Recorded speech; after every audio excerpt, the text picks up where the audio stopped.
दीपा मकर गोखले या माझ्या यूट्यूब चॅनलवर सर्वांचं स्वागत आहे। मुरुडेश्वरपासून शिराळीला जाताना मुरुडेश्वरपासून अवघ्या 4 किलोमीटर अंतरावरती एका छान वाळ्याच्या फॅक्टरीतच मी आलेली आहे। इथे नाव पण उशिरा इंडस्ट्रीज दिसतंय बघा तुम्हाला।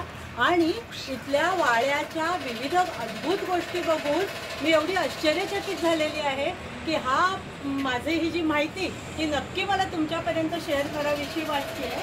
ते मला सांगायला आनंद होतो की इथे बघा वाळ्यापासून वाळा आपल्याला माहिती आहे एक प्रकारचं गवत आहे, वाळवतात ते।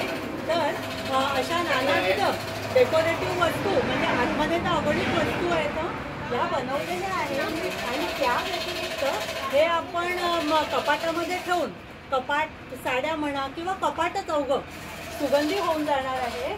आणि हे वाळ्याचं पाणी म्हणजे हे कॉन्सन्ट्रेटेड आहे। आपण याच्यामध्ये मग साखर किंवा हिरवा रंग घालून उत्तम पिण्याचं सरबत थंड पेय तयार होणार। अत्तर वाळ्याचं अत्तर आणि त्या व्यतिरिक्त जे वाळ्याचे हे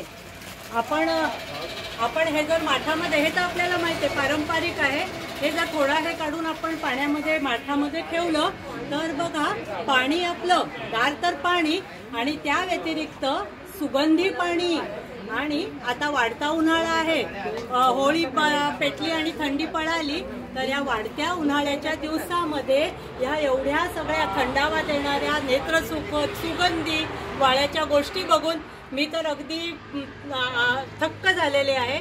तर हा आनंद तुमच्यापर्यंत पोचवताना शेवटी हेच की बघा डोकं थंड राहावं म्हणून मी वाळ्याच्या चपलाही विकत घेतलेल्या आहेत आणि परिधान केलेले